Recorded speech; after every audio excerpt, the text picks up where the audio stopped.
Today, I'm going to be talking about marketing numbers your finance team should be demanding answers to. As a business owner, you might not have a finance team, but if you have a finance team or a CFO, there's certain numbers that you need to demand from your marketing team for you to get the return on investment on your marketing budget, for your business to grow.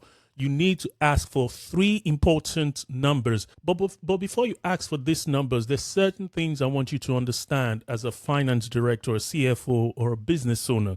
So in today's episode of the podcast, I'm going to be talking about marketing numbers your finance team should be demanding answers to.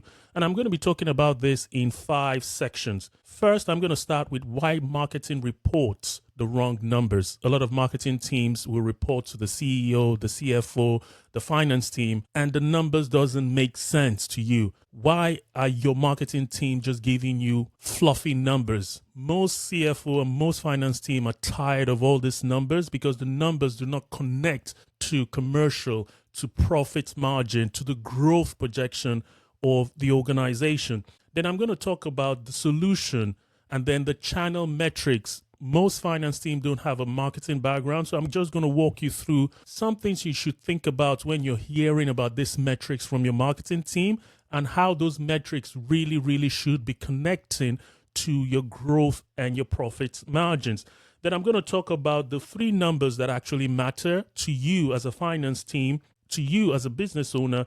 Then I'm going to end with some questions that you should be asking your marketing team. So let's start with why marketing reports the wrong numbers. There are 3 reasons why your marketing is reporting the wrong number. The first reason is they're focused on platform metrics. That is a problem. The number 2 thing is the incentives. The incentives that your agency and your external partners get influences your marketing reports. I've seen this and I'm going to talk about some examples about it. And then skill problem. So why are marketing reporting the wrong numbers? I'll start with channel metrics problem. You have channels like Google Ads, you have channels like SEO, you have channels like social media, Meta, TikTok, Instagram, Snapchat, and all these channels. They have very different metrics when it comes to the naming of the metrics, when it comes to the reporting of the metrics, and a lot of these metrics create a problem. Because the reason why is the most important metric, which I'm going to talk about later on, is not found within those platform metrics that your marketing team shows to you. I'll give you a good example. You have an SEO agency that was trying to show that they're really delivering results, but the metrics that they're reporting to the marketing team, that they're reporting into the CFO. I'm talking about an external agency reporting metrics to the marketing team, and then the marketing team reporting that metrics to the CFO or the CEO. Those metrics are channel specific. They do not actually link to profit. You cannot find a metric that talks about your profit margin in the full picture in marketing tools. Some people will say, oh, we've added the metric and we're calculating the cost per acquisition. But you need to ask yourself the question, is that number actually complete? In most instances, those number is not complete. So that's the first problem why your marketing numbers are not really accurate. The second problem is incentive. Most agencies that work with you as a business owner will want to report metrics to show that they're really delivering results. And the goal of that is more for them to get you to renew their contract or for you to increase how much you pay them. So they have that incentive to give you numbers that looks good on paper but doesn't actually give you the right results. A good example is SEO teams in some dodgy agency will always report ranking data, visibility data for actual keywords or phrases or pages that do not necessarily have conversion and revenue intent. If those ranking does not really impact on why people buy on how people buy from you, then they're trying to use that to show that they're delivering results. But in actual fact, that metric does not really connect to commercial and profit margins within your organization. So another reason why your marketing reports is showing wrong numbers as a CEO and a finance team, I want you to understand that you have a skill problem. I've talked about this in my marketing podcast in the past that more than 50% of people working in marketing do not have a marketing background. You might have people working in your team that have marketing experience, but if they don't have that fundamental marketing background, you have someone that is not a complete marketer. Some people will argue that this is not accurate, but I've seen this in organizations where they're not able to identify the problem. They're not able to report on the right numbers to you because they do not have a marketing background. These type of individuals, you have them in agencies, you have them in-house team, because they don't have that understanding of what good looks like. The reporting that they're showing to you will be platform-based reporting. They won't be able to connect all the right numbers to give you the accurate number for your marketing. So these are 3 problems that I've identified. So you ask yourself, how do you solve this problem? As a business owner, I want you to understand that your internal numbers connected to those platform metrics will give you the full picture. I've worked in an organization where the external agency would not have a full understanding of the internal numbers. You have numbers within your business that are restricted to maybe your data analytics team, your marketing analytics team. You need to make sure that your business, if you're a finance director or a CFO or a business owner, you need to make sure that you inform your marketing team that whatever report they're going to show to you should connect the platform metrics with the actual conversion commercial metrics internally. And that's a problem why agencies struggle with getting a full picture of the numbers they should be reporting. Then another thing you need to understand is, as a business leader and a business owner, whilst you're investing heavily in external agencies, you need to upskill your internal marketing team. If you're going to get the best in class when it comes to reports and numbers, where you can actually measure what good looks like, you need to make sure that whoever is managing or handling your marketing has the right skill. So you need to invest. Your investment in marketing should also focus on upscaling your internal teams. This is a problem that I've seen in most organizations. And you also need to help them understand that the numbers you're interested in are the commercially focused number. You need to let them know that you're not interested in metric level numbers. Now I'm going to talk to you about some channel metrics. When you talk about channel metrics, this is a problem, because if you look at channels like Google Ads, for example, you have a lot of fluffy metrics. You have metrics like impression. Impression is like the number of times you show up. It doesn't mean that people will see your ads or see your brand, but there's so much. I'm not going to bore you with all the metrics that you need to pay attention to, but when you start hearing metrics like click-through rate, quality score, these are metrics that are further at the beginning of the funnel. The most important metric that you want to focus on as a business owner from a platform perspective is conversions. And you need to make sure that that conversion is attributed to the right channel. So when you're getting reports from SEO, Google Ads, email marketing, and all this platform from your marketing team, you need to ask them the most important question. Show me the metrics that talks about conversion. Show me the metrics that talk about retention. Because as a business owner, whatever money you're spending on marketing, you want those people to convert to customers. You want them to purchase from you.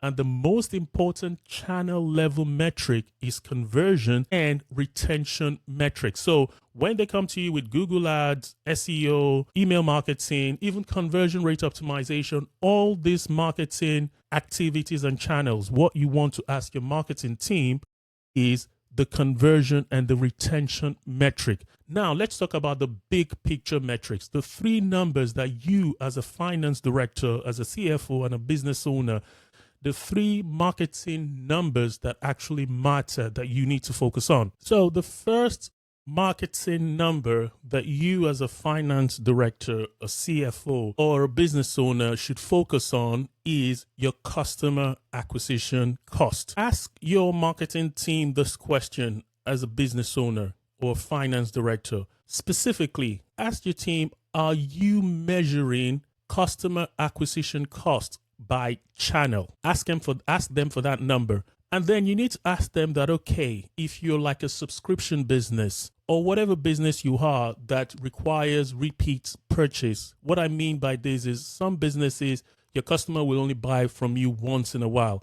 They're never going to buy again. Say maybe someone buying a house, for example, property. They're going to buy once in many years. But that's different to someone buying a subscription, like a gym membership and all those kind of subscription model. So another number that you need to ask your marketing team if you're looking at getting recurring customers, even for e-commerce, you need to ask them to measure customer acquisition cost by cohort. You want to know how long it takes each customer cohort to recover how much you spend on marketing. Then another thing you need to ask when you're looking for marketing numbers that actually connect to commercial results, you need to ask your marketing team if they are measuring your customer segment, customer acquisition cost by segment. Then one thing you need to also ask is, because each marketing channel has their customer acquisition cost, you've asked them to give you those customer acquisition costs by channel. You also need then to ask them to give you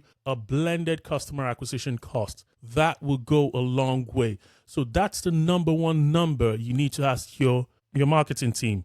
As a finance director, as a business owner, you need to ask them your customer acquisition cost by channel and cohorts as well.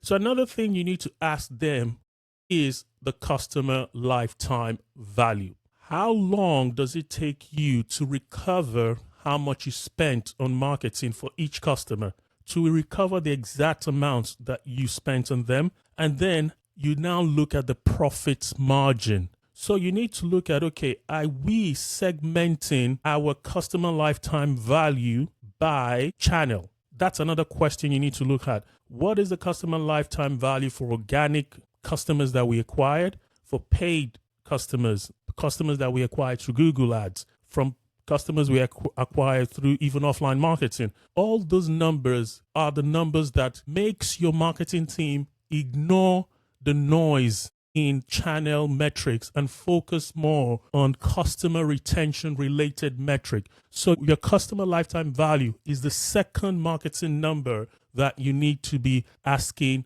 your marketing team.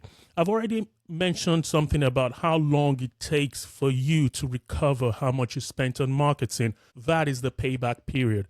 You need to sit your marketing team down and say, we've invested $1 million or £1 million on marketing and we've acquired X number of customers. How long before we recover the $1 million or £1 million that we spent on marketing? And how long do we have to then start making profit? And then how long do we have to retain those customers to make them more profitable? What do we have to do as a marketing activity to make sure that those customers we acquired will then tell other people about our product and our service? And what do we have to do in a marketing activity perspective to make sure that we retain those customers, that they do not leave and go to the competitor?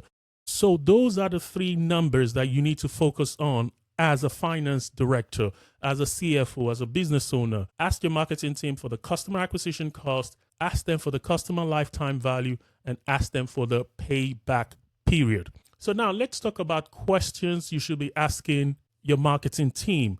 Because when your marketing team comes to you to approve marketing budget, or when you're reviewing the marketing budget, you need to ask them simple questions like, if we were to increase marketing budget by 20%, what should we expect? Because sometimes they just ask you, we need to increase marketing budget by 50% without actually giving you what to expect in return. You need to make sure that you ask them those important questions, and those questions will make them think and will push them away from vanity metrics. The same thing, you need to ask them questions about the channel. You need to ask them, what is the most effective marketing channel for acquiring customers, high value customers, customers that are loyal? And what are the marketing activities that we need to invest in to make sure that we retain these customers? Or what do we need to invest in within the business to make sure that we give and deliver the best customer experience to our customers. Because when you have good customer experience, good customer service, good email marketing, good logistics for people to receive products and services, those are the things that make customers happy and make them less likely to leave and go to your competitor. Because the goal is when you acquire a customer, the goal is not just to acquire it. And that's the problem with marketing. A lot of marketing teams focus on acquiring their customers and then looking for another customer. There should be investment in activity and customer experience strategies to make sure that the customers that you get, you retain them. It should be a marriage, not just dating as many people as possible. Marketing is like getting someone, making them commit to you and retaining them for the long run. Most marketing teams work in a married divorce.